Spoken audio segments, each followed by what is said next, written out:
Et ils enterrent leurs morts dans des étoffes qui, pour l'époque, sont l'équivalent d'un costume Armani ou d'une robe Versace. Le temps et le travail nécessaires à la création d'étoffes si complexes indiquent que ces personnes ont peut-être plus de points communs avec nous qu'on pourrait le croire. Loin d'être des chasseurs primitifs, les premiers Américains étaient tout aussi intelligents que nous.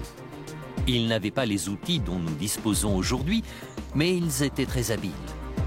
C'étaient des pionniers bien informés qui ont transformé le monde dans lequel ils vivaient. Et ils ont essayé d'accomplir autre chose qui semble bien résumer le XXIe siècle, la communication.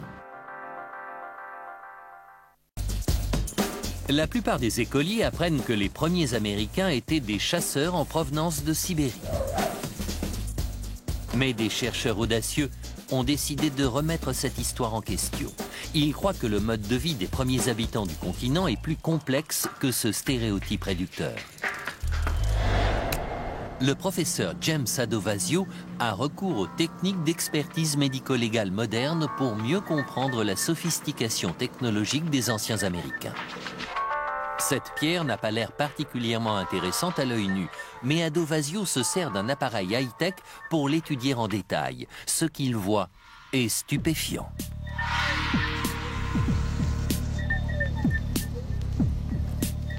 Cet appareil est un PTM. L'appareil émet 50 faisceaux stroboscopiques, tandis que la caméra placée au sommet du dôme prend de multiples images digitales.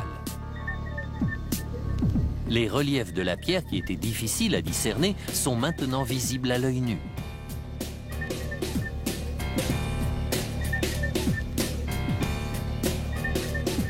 Adovasio remarque immédiatement des motifs familiers à la surface de la pierre. Il pense que quelqu'un les a gravés pour une raison bien précise. L'artiste fait une tentative délibérée pour décrire ce qui nous semble être le bord d'un panier tressé ou d'une sandale tressée.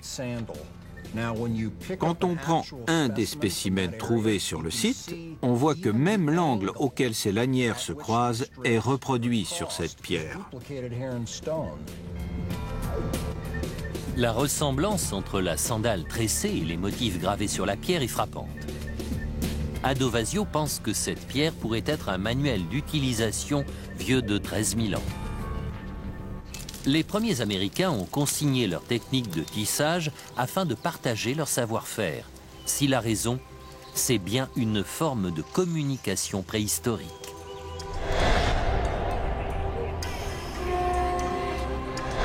Tous ces éléments réunis finissent par nous donner une autre image des premiers Américains. Ces hommes n'étaient pas censés se regrouper en communautés sédentaires. Ils n'étaient pas censés fabriquer des étoffes ni réaliser tout un tas de choses que, nous le savons maintenant, ils ont effectivement réalisées. Le premier Américain est peut-être une personne très différente du stéréotype généralement admis. Mais la personnalité de ce lointain ancêtre n'est pas la seule partie de l'histoire qui risque d'être inexacte. Les scientifiques remettent aussi en question la date d'arrivée des premiers migrants sur le continent.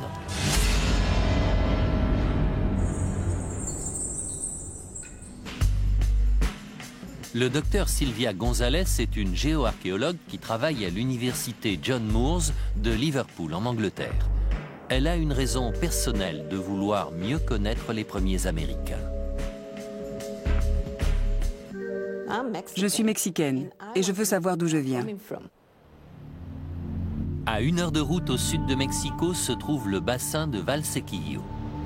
Sylvia Gonzalez est venue ici en 2003 pour étudier la roche volcanique. Alors qu'elle fouille une ancienne couche dans une carrière, quelque chose attire son regard. J'ai commencé à marcher et au bout d'1 mètre, je les ai vus. Elle remarque de petites dépressions dans la roche qu'elle identifie immédiatement comme des empreintes de pas humains. J'étais stupéfaite parce que je savais, d'après la position de cette couche, qu'elle était très ancienne. Pendant plusieurs années, les éruptions volcaniques ont recouvert le site de plusieurs couches de cendres. Quand les gens marchaient sur ce tapis de cendres molles, ils imprimaient la marque de leurs pieds. Après la série d'éruptions, les eaux d'un lac avoisinant ont débordé, transportant une fine couche de sédiments qui, en recouvrant la couche de cendres durcies, a fossilisé les empreintes de pas. L'équipe a découvert ce qui leur semble être plus de 250 empreintes humaines. Les chercheurs ont recours à deux méthodes pour les dater. Ils mesurent le taux de carbone contenu dans le matériau organique, ainsi que le temps qui s'est écoulé depuis que ces matériaux ont été exposés à la lumière. Quand les résultats reviennent, ils indiquent que la couche contenant les empreintes est vieille de 40 000 ans. Si ce sont effectivement des empreintes de pas humains, l'histoire américaine a démarré 25 000 ans avant la date enseignée dans les écoles. Mais Silvia González doit franchir un premier obstacle. La communauté scientifique n'est pas entièrement convaincue que ces traces soient bien des empreintes de pas. Pour prouver sa théorie, González et son équipe font appel à la toute dernière technique de reproduction au laser. Voilà comment ça marche. Le faisceau laser balaie cette empreinte moderne et crée une image digitalisée tridimensionnelle. La voilà. Les chercheurs peuvent alors étudier l'empreinte sous tous les angles, tandis que les techniciens en font un modèle en plastique. Désormais, les scientifiques du monde entier peuvent examiner les preuves en 3 dimensions de leurs propres yeux. Ces empreintes vieilles de 40 000 ans sont très controversées. Certains experts se demandent si ce sont bien des empreintes de pas ou si ce ne sont pas de simples marques laissées par les excavatrices de la carrière. D'autres refusent tout simplement l'idée que des hommes aient pu se trouver sur le continent américain il y a 40 000 ans.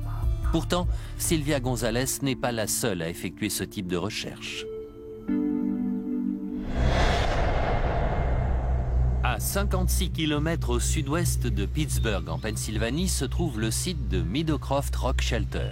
L'archéologue James Adovasio y fait une remarquable découverte, encore plus tangible qu'une empreinte de pied.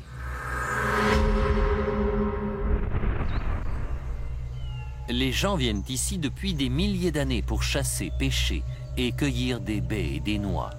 Et chaque génération laisse sa marque. Depuis 33 longues années, Adovasio et son équipe fouillent chaque couche de roche pour découvrir ce que les gens faisaient dans ce lieu à différentes époques. Le trait noir montre les restes carbonisés d'un feu préhistorique. En analysant le matériau organique au radiocarbone, Adovasio peut dater chaque niveau.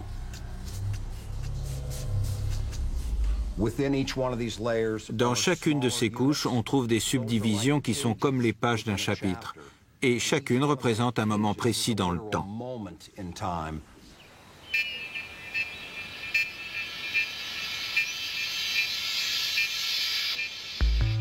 On pensait que les premiers Américains avaient pris pied sur le continent il y a environ 13 500 ans. Mais quand Adovasio atteint la couche datant de 13 500 ans, il continue à creuser. On a excavé le site de plus en plus profondément et on a commencé à prendre conscience que les matériaux que nous mettions au jour n'avaient aucun précédent. Un an plus tard, l'équipe trouve une pointe en silex qui va contribuer à réécrire les livres d'histoire. Cet outil très fin, la plus ancienne forme d'outil retrouvée sur ce site, a un peu plus de 16 000 ans.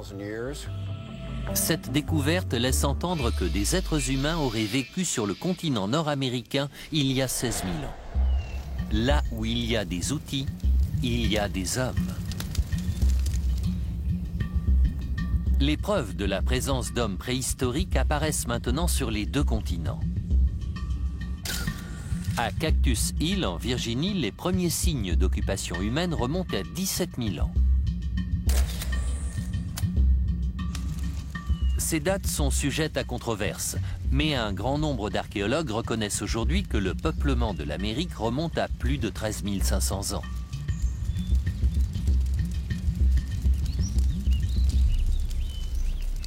Si on admet cette hypothèse, on découvre une autre faille dans l'histoire originale.